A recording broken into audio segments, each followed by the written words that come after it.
We're back with Representative LaShawn Ford. Representative Ford, what do you think about the imminent release of Jason Van Dyke, the cop who shot Laquan McDonald?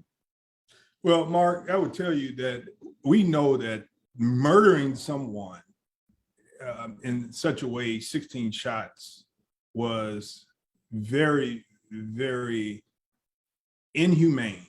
And spending, I think, 3 years of a 6-year sentence in jail is not something that's acceptable. I mean, you murdered a teenager that had a knife, that was walking away from the police and trying to get away. He only had a knife. And so spending 3 years of a 6-year sentence, first of all, 6 years just didn't seem like enough. And then you do half of that, that's clearly not enough. But then we ask ourselves about the justice system. If that's what the justice system gave them, do we accept it? I don't think the people in Chicago and all over America see that as justice. But, you know, some people might. And I don't, you know, sorry, go ahead. The white guy will go last. No, we'll get at least a modicum of justice. I'm just asking how do they see that as justice? Mark, you're white. How do they see that as justice? How you guys, you know? Yeah, and you know, and I guess first of all, I agree with you. So nothing that I say should tell you otherwise. But I think from just a perspective of, you know, your typical middle-class white guy, here's what you're thinking. You're thinking, well, you know, this is a cop. He had a bad night, was very upset, was triggered. You know, 16 shots demonstrates that the man didn't have his mind right. And he just pulled up and reacted without thinking. He was punished for it. He went away to jail, which is still pretty remarkable for a white cop these days. It's remarkable for any white person that might murder a black person. You know, I wonder what the rates are. Maybe we can pull them out for some future discussion in terms of, if you're a white guy who kills a black guy, how often do you go to jail? And how often do you go to jail if you're a black guy who kills a white guy? I bet there's a discrepancy there. But the point is, we have to start somewhere. And at least to some extent, it is remarkable to see a Chicago policeman in jail, in an orange jail uniform, having to do the walk of shame. Yeah, isn't that something? If it wasn't for body cams, though, if it wasn't for the body cams video, he wouldn't be in the orange jumpsuit at all. That's right. That's true. That was an execution that we saw. You know what the question is, was the judge fair? Was the judge fair in sentencing the killer? And you know, when Obama was president, his justice system set up a federal investigation to investigate that case. Because the question was, should this be a federal case or should this be a state case? And so President Obama's administration opened up an investigation. But when President Trump got into office, he killed the investigation. And so I would say for justice that the federal prosecutors should probably investigate this to make sure that justice was served. That probably would be fair for the family and for the city of Chicago. I gotta say, one of the people that I would love to drag kicking and screaming back into this conversation to hold him accountable is Rahm Emanuel. Rahm Emanuel. Because I sort of see the video and Rahm Emanuel on the opposite ends. If it wasn't for the video, nobody would have been punished. If it wasn't for Rahm Emanuel, there would have been more punishment. Wait a minute. So yes, your brother, you're Jewish, he's Jewish. You're going to drag your Jewish brother into this? Wouldn't be the first time I heard you say something mean about a black person. So yeah, we're all alike. And the fact is you know what? Frankly, and maybe I'll get in trouble for this, but so why this podcast is a good venue. But I think if you've been oppressed yourself, there's that old saying, and I'm going to murder it. A Jewish saying, I think something from Elie Wiesel, first they came for the gays and nobody was there to protect them. Then they came for the Jews and nobody was there to protect them, protect me. And then they came for the whites and nobody was there to protect them because all of us had already been taken away. And so the fact is that I believe anyone who has felt the sting of anti-something, anti-Semitism, racism,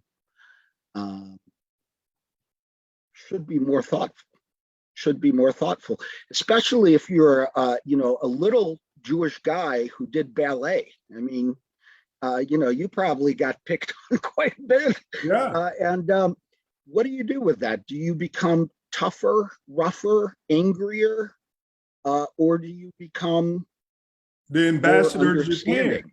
You become the ambassador. That's what you do. So you get a reward. You get a reward. And so, I don't know. Was he thinking, or was he thinking about the next election? Was he, and did he cover it up? And that's the question that people are concerned about. That's why they're asking for a federal investigation, because they believe that there was some cover up and the whole truth wasn't told, and the federal government could possibly open up the case and investigate it more for a federal indictment. But Mark, I think you made the one point that we can celebrate in all of this is that Jason Van Dyke will never carry a gun again. He will never be a police officer again. He is a felon. He is a murderer, and he's got to live with that for the rest of his life. Do you think he even feels remorse? Do you think? I say yes. Remorse for the loss of his career and his life, or remorse for taking a young man's life? I think when you put your head in your hands and you go, oh my God, what have I done? It's probably a little bit of everything. But certainly, let's not confuse sadness at losing everything with remorse for taking somebody's life. And I get your point, and I totally understand it. I think that, not to feel any remorse would make him evil. Would be inhuman. And I do believe that, look, the guy looks like he's been tormented. Inhuman people. Well, everybody. Everybody. Planet. But I think what we have to do is think about it and ask that question. He's got to be the one to say he's remorseful. If he continues to say that, and the question is, as Meleika was saying, is he just hurt that he lost his career, that he no longer could carry a badge and a gun, and he could no longer be a police officer, which he probably loved? If that's what he said about, then we got a problem. We need to hear from Jason Van Dyke, because through it all, he justified the killing, and that's bad. That means that he's not remorseful. And I'll tell you, I think a lot of that kind of behavior stems from the police union. I hope I don't all of a sudden start getting lots of tickets when I park downtown Chicago. But I believe that this is a matter of the police union. I believe this is a matter of the kind of system that we have, where it's black and white. Either if it's zero-sum game. if Jason Van Dyke gets punished for real for his crime, the union feels like that's a bad precedent set against its members. The more Jason Van Dyke is going to get punished, the more likely it is that the next guy will be punished, and the next guy might be punished even worse. And so, to me, part of the whole that's the justice. That's right, Mark. That's the justice.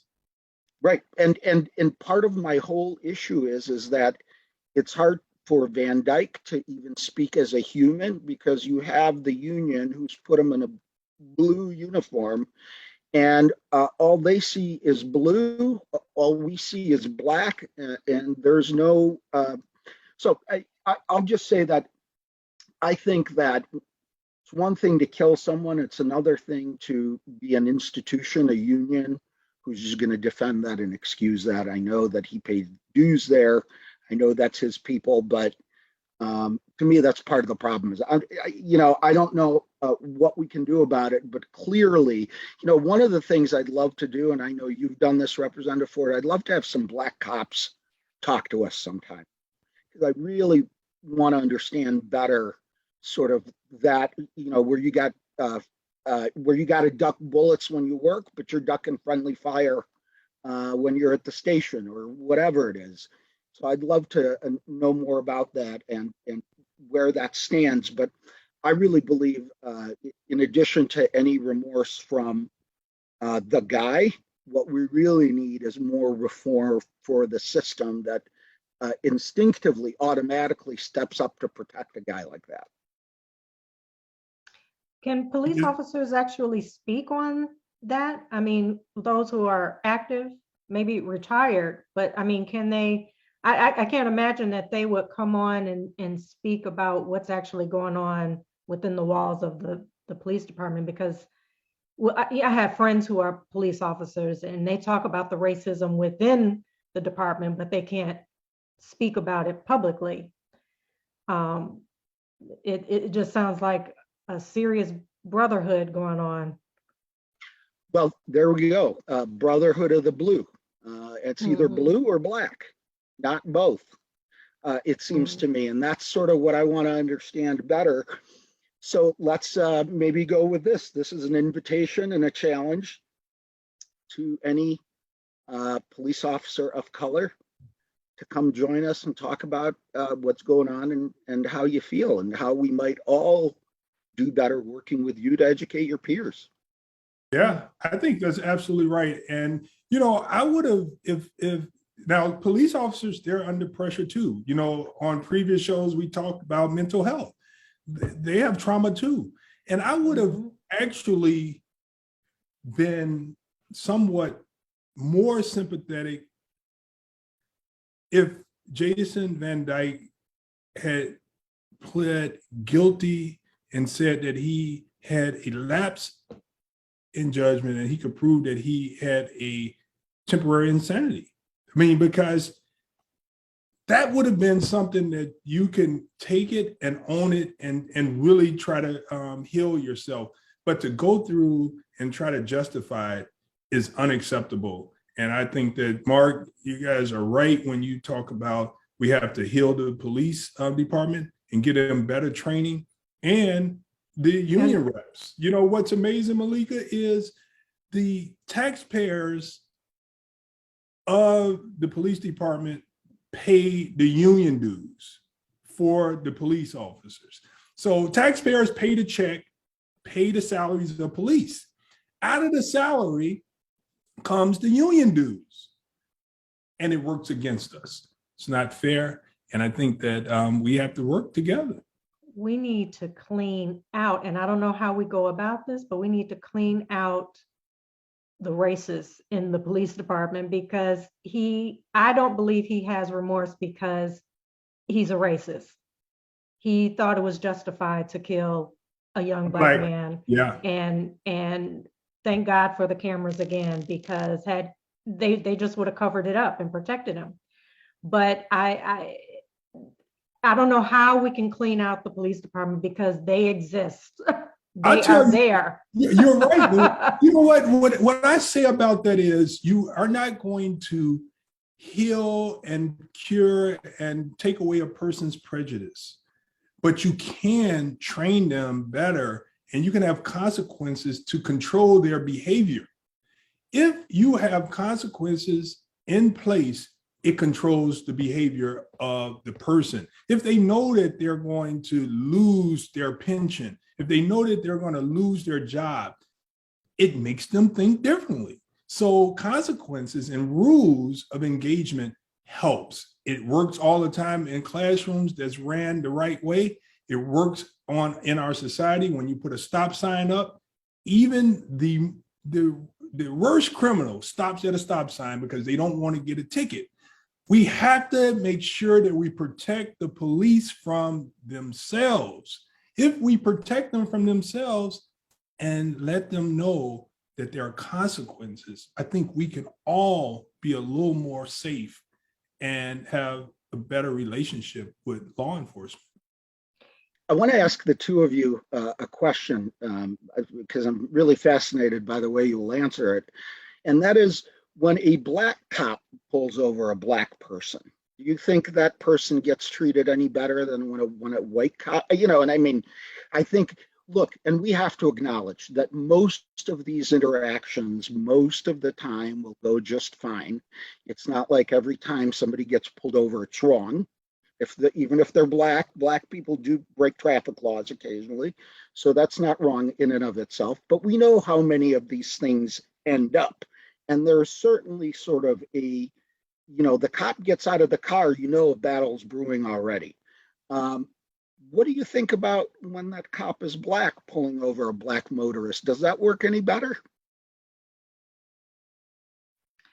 Well, I mean, I've been pulled over, and it's because I should have been pulled over when it's been a black cop, and a couple times when it's been a white cop. But there were times when I shouldn't have been pulled over, and it was a white cop or a Latino cop, and I shouldn't have been pulled over.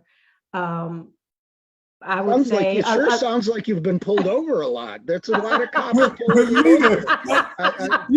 Mark, Meleika. We got to just make sure this podcast doesn't make it to her auto insurer. That was in my younger days. Yes. But I mean, I have a lot of family members, friends, black men and women, I mean, who have been wrongfully pulled over and really mistreated. I mean, I can't tell you how many stories. Were the bad stories always a white cop? Always a white cop. Always a white cop. I haven't heard any bad experiences that I can think off the top of my head where it was a black cop. Oh no, I do have one, but the stories of white cops pulling over, black friends, family members, I mean, I've lost count. Yeah, and they were mistreated. Yeah, and for me, there are just more white cops. So I've been pulled over more by white cops, and we have to do everything that we can to make sure that we have more black cops and Hispanic cops on the force. But to your question, Mark, I have been mistreated by both.